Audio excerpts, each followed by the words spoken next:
Angel fans, Barry Enright doesn't just want to impact the Angels this season. He wants to impact the Angels for the rest of the seasons ahead. He wants to impact the Angels for the future. What a pitching coach. But are we in a dream here? This is fantastic. Hey, it's time to get locked on with Mike and John, and this is Locked On Angels. You are Locked On Angels, your daily Los Angeles Angels podcast. Part of the Locked On Podcast Network, your team every day. Thanks for making Locked On Angels your first listen of the day. You can find us anywhere you get your podcasts, including Apple Podcasts, Spotify, and SiriusXM by searching Locked On Angels. And if you'd like to give back to the Super Halo Bros for all the Super Halo content, here's some things that you can do. Leave us a rate and a review on Apple Podcasts. If you're watching on YouTube, hit that thumbs up button. And if you're not subscribed already, please subscribe and become a Locked On Everydayer. And whether you're watching or listening, come over to YouTube, leave a comment. It's one of the best ways to get in touch with us and be a part of the conversation.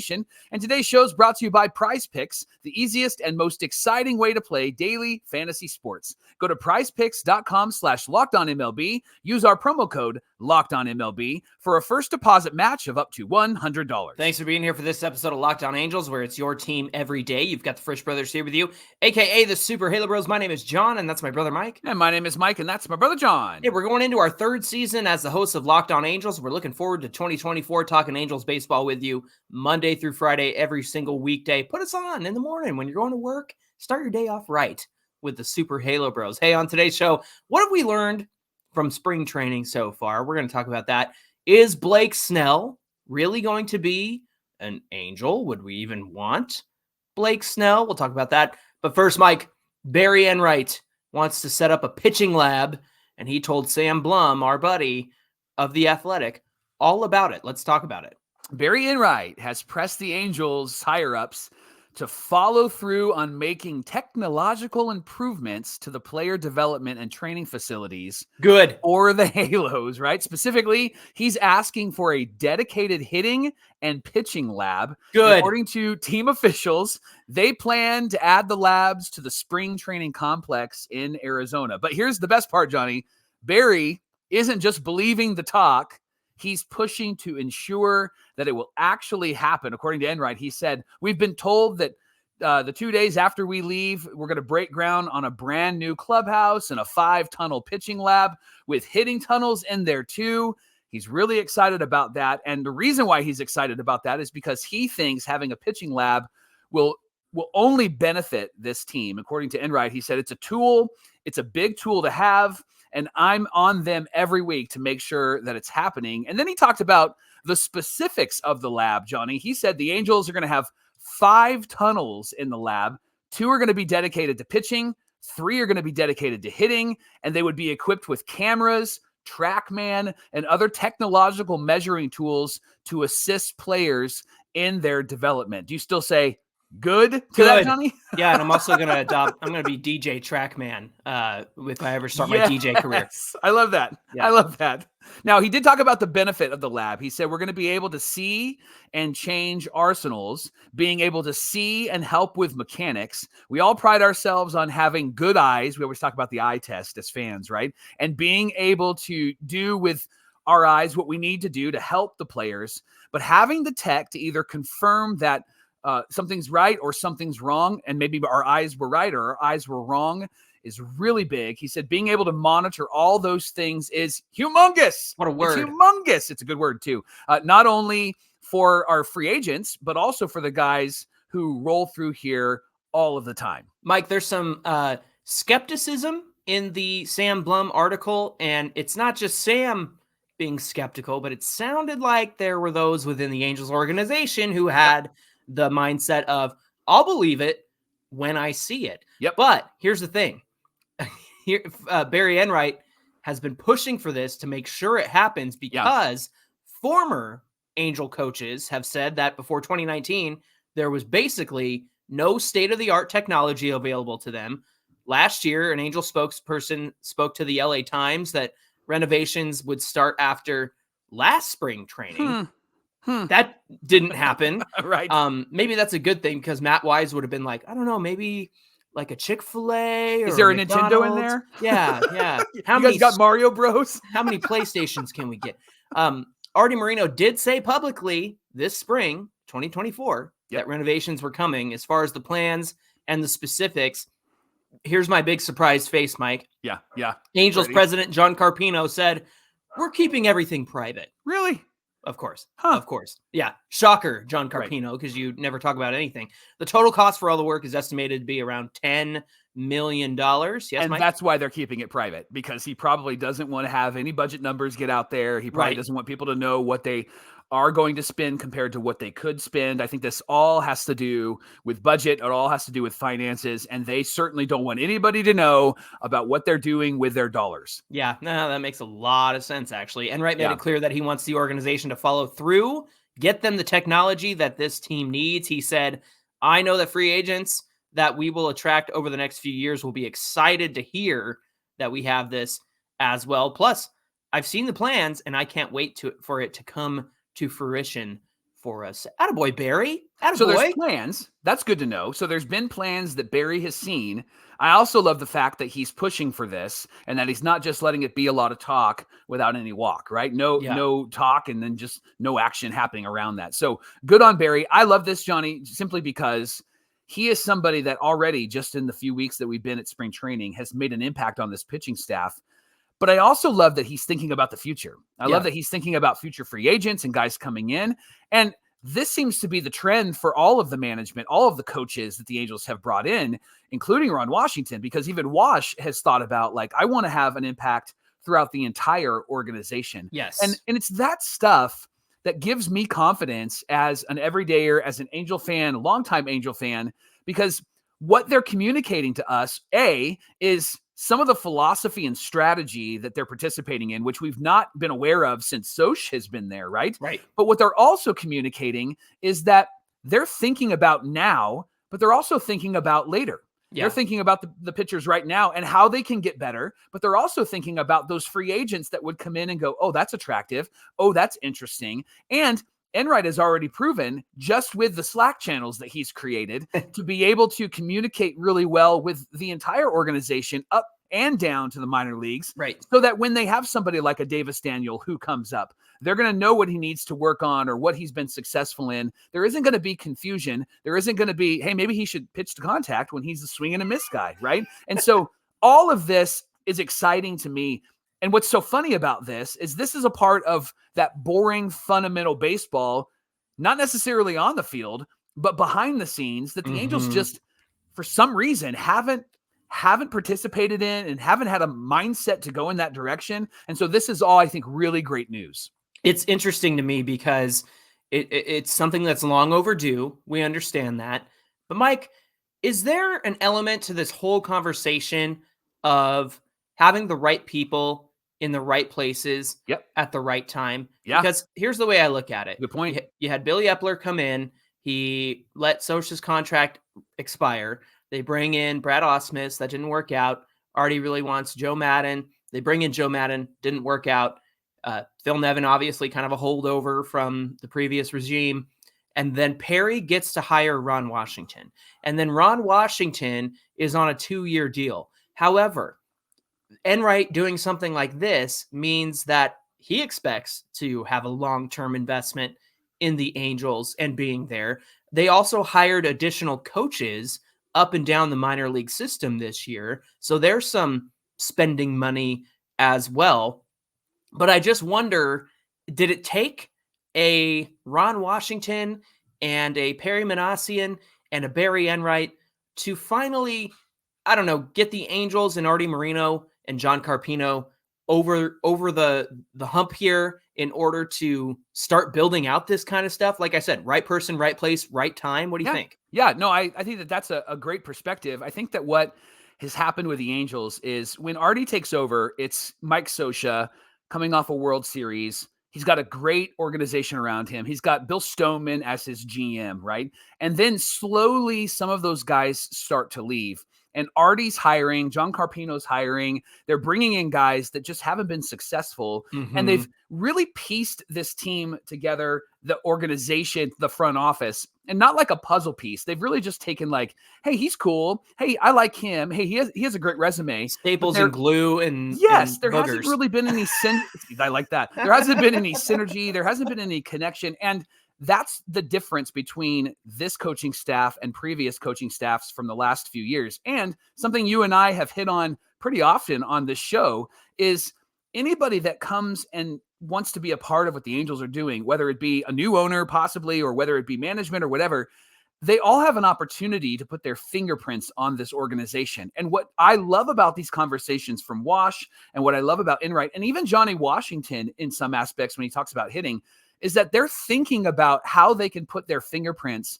on this organization. Mm-hmm. And that's what happened when the Angels brought in Scioscia and Bud Black and Mickey Hatcher. Those guys were like, let's mold and shape here. And I think what has taken place, and I'm guessing right now with Artie Moreno, but I think that we're at a point now where Artie's like, man, I haven't had the right people around him. I don't think he's blaming himself. I think he's blaming everybody else, Mm-hmm. but he's now allowing some of his baseball people to make baseball decisions, which is so good for this organization. Now, he'll continue to be a lid. We all agree upon that. But I think this is good news in the sense of there is a good trajectory moving forward with helping these guys develop, hitting, pitching, and this coaching staff can put their fingerprints on all that this team is going to achieve this year and then the next few years. Yeah, they're making a lasting impression on the organization. And Mike, we always say the good things on this team happen despite themselves, or despite Artie Moreno and John Carpino's decisions, right? And so this seems like a very good thing for the team long term. We won't see the results quite so quickly, but it is a very good thing, especially when, the Angels have been behind the 8 ball in terms of technology for years. I mean, that was the big tension point between Jerry DiPoto and Mike Scioscia at one point. And so I think it just, again, maybe Jerry wasn't the guy to convince anyone that you guys need to move into the future. Maybe Billy Epler wasn't that guy either. Seems like Perry Minasian has earned the trust of Artie Moreno in the way that he's handled things and helped bring in some good pieces to the minor leagues through the draft and whatnot that fans can get excited about. So I think that has helped Perry earn his some sway in the organization, right? I think that we'll know for sure if he's earned trust and earned sway if he gets a contract extension. Yeah. And if that happens before the end of the year. I don't think that they should let his contract just run out. I think that we'll find out how much trust he's earned depending on how much conversation and what kind of extension, if he gets one at all, he gets maybe mid-year or during the season instead of the end of the year. Definitely. Hey, thanks for making Locked On Angels your first listen every single day. The Angels are back at it after that stinker against the Rangers. They're playing the Royals today at 1:05 Pacific time. You can catch every pitch of the Angels' hometown broadcast with SiriusXM on the SXM app. Just search Angels. Coming up, Blake Snell. Is he going to be an Angel? Or is he going to end up somewhere else? Do we want Blake Snell to be an Angel? Are we concerned? We'll talk about all of that in just a minute. Locked On Angels is brought to you by PrizePicks. Now, what is PrizePicks? Well, I'm so glad you asked. PrizePicks is the largest daily fantasy sports platform in North America, and they're the easiest and most exciting way to play daily fantasy sports. Instead of battling thousands of other players, including pros and sharks, even real sharks, like from the ocean, you can play against the numbers. Here's how. You can pick between 2 and 6 players and decide if that player will produce more than or less than the projected stats. And if you get it right, you can watch your winnings roll in, whether it's tournament season, which is almost here, or a fight for the playoff in the NBA. There's no shortage of high-stake basketball moments this time of year. And with PrizePicks, you can turn your hoops knowledge into serious cash. You can now win up to 100 times your money with as little as 4 correct picks. PrizePicks is really simple to play. I can make my picks and I can submit my entry in less than 60 seconds. And the gameplay is easy and there's an enormous selection of players and stat types. So, for example, with PrizePicks this week, you could select Steph Curry for more than 29 points or Anthony Davis for less than 15 rebounds. You can go with Caitlin Clark for more than 30 points and LeBron James for less than 10 assists. And then when you win, there are quick withdrawals. You can use Apple Pay access for quick and easy deposits into your account. So download the app today and use our promo code LOCKEDONMLB for a first deposit match of up to $100. This is the Locked On Podcast Network, where it's your team every single day. Of course, Everydayers Locked On has launched the first ever national sports 24/7 streaming channel on YouTube. Locked On Sports Today is here for you 24/7, covering the top stories of the sports world of the day, each and every day, with the local experts of Locked On and the national shows covering each league as well. So go to Locked On Sports Today on YouTube and subscribe to the first ever 24/7 national sports streaming channel. Johnny, rumor has it that Blake Snell is coming to the Angels. And then he puts the eye emoji on his story on Instagram, and everybody in Anaheim starts doing backflips. We're all excited about that. And then, nothing. Mike, it's not unwarranted. I mean, most of the talk out there was, Blake Snell, he's got a preference for Anaheim, and he's got this and that and whatnot. And so it wasn't unwarranted suspicion, but so far, nada. Now, let me ask you a question, and then we'll continue with the segment. Yes. Do you believe any of these rumors ever, because we've been burned and because it hasn't come to fruition? When these rumors come up, what's your first instinct as an Angel fan? I have to look at, I mean, honestly, it's who is it? I mean, if it's Jeff Passan, if it's Ken Rosenthal, then obviously something's been confirmed, but they don't usually deal in rumors. They usually deal in this happened, and I'm reporting it for the first time. However, I think Ken gets into that a little bit more, so I do trust Ken with that sort of thing. Mike, I think Beyond the Halo on Twitter, who does a lot of Angels coverage, and he or she has a chart, a spreadsheet of who's broken the most stories, who's been the most correct in terms of the reporters and whatnot. Oh, I love that. And I've seen that on the Twitter thread, and I thought what a great idea. Yeah. Because it helps you realize, like, who's putting this stuff out there. Now, Jon Heyman, obviously a mouthpiece for Scott Boras, right? Like, I think it's pretty clear to everybody, Jon Heyman puts things out there like, I think the Angels are really interested in Blake Snell, because Scott Boras wants Jon Heyman to put it out there that the Angels are interested in Blake Snell, right? So I think that you just got to take most of these with a grain of salt and really consider the source. Again, I do trust Ken Rosenthal. It's always great to hear him talk with our friends over at Foul Territory, because he's got his own segment over there. And I honestly think that Ken is a very trustworthy person at the end of the day. Now, having said that about Scott Boras, Mike, the Yankees got some concerning news this week, because Garrett Cole is going to get an MRI on his elbow because between his spring training starts, he's not recovering doing well between those starts. Now, here's my concern, Mike. I wonder, and this is pure Super Halo Bros speculation. John speculation. Here we go. I think that there was something going on with the Angels Sunday, right? That's when the eyeball emoji happened. I can't confirm or deny that. Wink, wink. Sure. However, with the news of Garrett Cole, Scott Boras is Garrett Cole's agent. He's also Blake Snell's agent. Yeah. So as soon as Garrett Cole gets an MRI, who's going to be the first one to know the results of that? Scott Boras. Therefore, he can play both sides of the coin here, but also work on getting both his free agent pitcher desperate Yankee money, I guess you could say. So I think that they have it. They have it.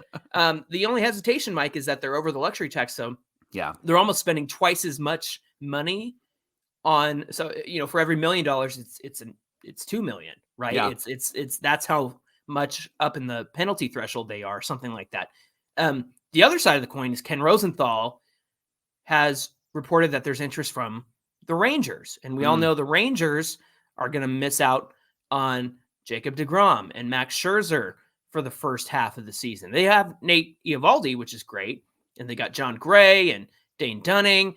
Andrew Heaney's going to be part of that rotation. So they have some question marks in the first half. So it sounds like they were interested in Snell, but also more interested in like a Dylan Cease, and that's also the Yankees as well. It sounds like Cease might be the answer for these two. But again, I want to go back to our question, Mike.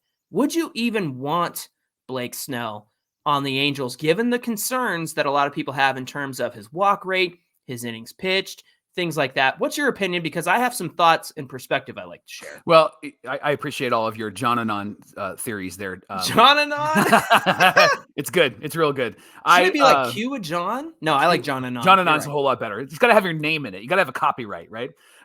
So you and I both know that my baseball knowledge comes from our nephew, Tyler. And so, I asked him.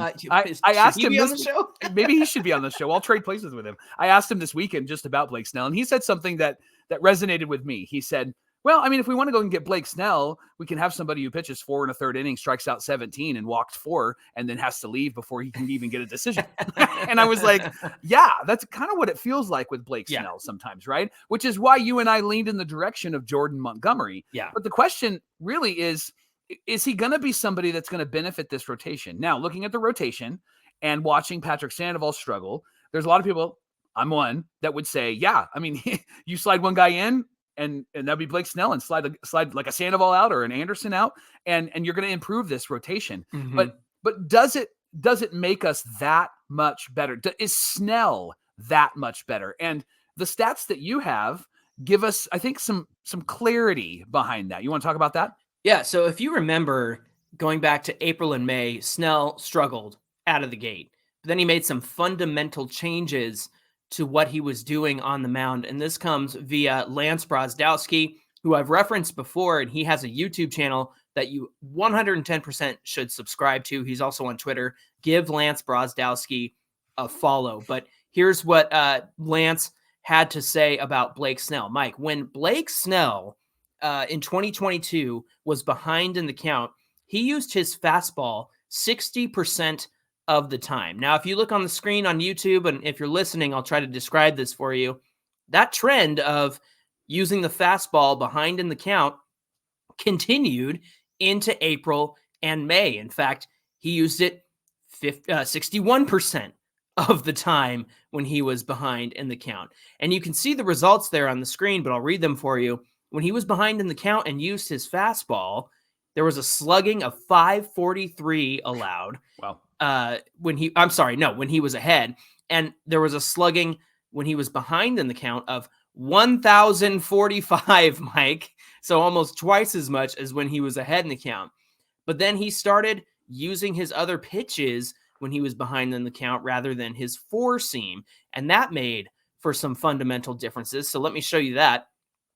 Rather than using his fastball from in June to September behind in the count, he started using other pitches, and it actually resulted in some really great things. In fact, his ERA from April to May was 4.5. His strikeout rate was 25%, a 1.5 WHIP. Now that includes the walks that we're all scared of, right? But Mike, once he started making those changes in June through September, the rest of the year, he cruised to a 1.21 ERA. His strikeout rate jumped 10% to 35%. His WHIP, walks and hits per innings pitched, dropped from 1.5 to about 1. And then home runs per 9, he cut them in thirds, basically. He was giving up 1.5 home runs per 9. He cut that down to 0.44 the rest of the way. And it all has to do with what he was doing. He was using his changeup behind in the count and his curveball when he was ahead and fastball when he was in even count. So he fundamentally changed his approach last season, and that's really what led to the differences. So Lance's video actually gave me some peace of mind about Blake Snell and what he's been able to do. Now, does that answer the innings pitched and the amount of walks that he's giving up? Maybe, maybe not. That's TBD. Yeah. But he definitely reduced that WHIP, and he can almost strike out guys at will when he uses the right pitches at the right time.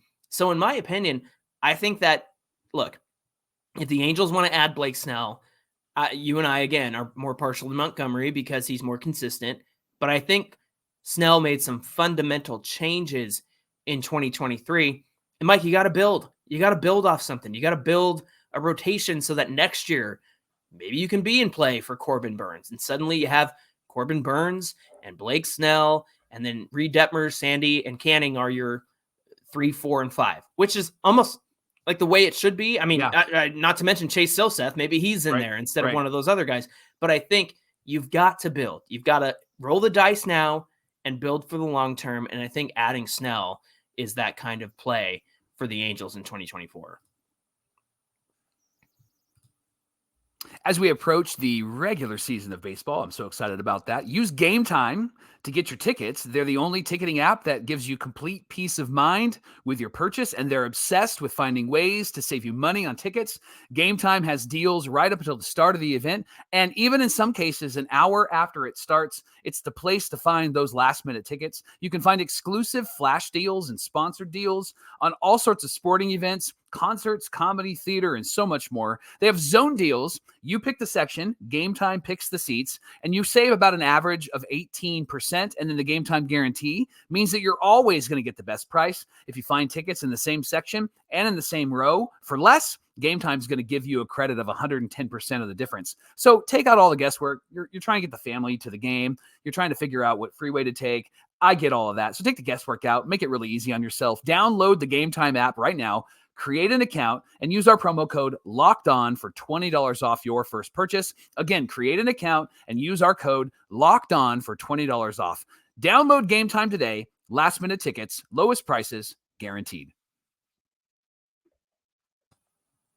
Mike, now that we're a few weeks into spring training, I think it's important to kind of assess where we are, what we've learned from spring training so far, because 2 days ago at the Rangers-Angels game, there was a lot of things that I observed that I went, okay, I'm a little concerned about these things. Right. However, I don't want to negate some of the progress that the Angels have made. So essentially, as we've watched this 2.5 weeks of spring training, there's some good, there's some bad, and there's still some question marks. What have we learned so far? Why don't you talk about the good so far? Yeah, the pitching, John. The pitching has improved. Mm-hmm. I know that we've had a couple of stinkers, and that's bound to happen, but the pitching has improved in a couple of ways. We see them racing to 2 strikes. We see them pounding the zone. The walks are down. You know, my favorite stat is whip. 1.32 whip entering into today's game so far, and 167 innings pitched of all of the pitchers and only 60 walks. And so this team is pounding the strike zone, something they didn't do last year. This team is racing to strike 2, something they didn't do last year. And they're trying to make the other team earn it. They're allowing them to make contact, and they're trusting their defense. And so we're seeing the pitching really take a step forward this spring training so far. And the truth is, again, I'm really trying not to let that recency bias from Patrick Sandoval get to me. Right. Because that was so frustrating on Monday. And like I mentioned, it gave all of us flashbacks and, flashbacks to the last couple of years of just like, oh gosh, here we go again. Yeah. But we've had more conversations than not about, hey, look at Matt Moore going to work out there. Hey, look at Ben Joyce and the way that he corrected some things in order to get ground balls, right? So I think there's a lot more of that than the stinkers. However, the stinkers have come from people who we really need to count on this season if the Angels are going to do anything interesting this year. Mike, in terms of hitting, the good, these guys are base running well, 31 stolen bases. Again, you got to consider who those stolen bases are coming from. But comparatively to last year, they've already outdone how many stolen bases they had in spring last year. They're going first to third. They're being aggressive on that sort of thing, which is also a factor that was missing last year. They're moving runners over. There are timely sacrifice flies and timely hitting, and they're not just swinging for the fences like we've seen in the past. The Angels seem to have an approach. A great example was the other day. Matt Thaiss went the other way and had a double, and Tim Salmon said, I love that, him going where the pitch is thrown. And man, if you can get Matt Thaiss to swing the bat and go with where the pitch was thrown rather than, Matt Theis's A button swing that does the same thing every single time. That's what I'm going to call it from now on. The A button swing. Or the X button or whatever your console Use you're the playing hit on. stick, Matt Theis. Use the hit stick. You can point. You can veer off. Right. Come on. Going where the pitch is hit. It just, to me, that is such an improvement over where the Angels had been in the last season or so. Yeah. Let me talk about some of the bad, Johnny. And you mentioned the first two. The third one I want to get your thoughts on briefly. Patrick Sandoval has been bad. He had one good start.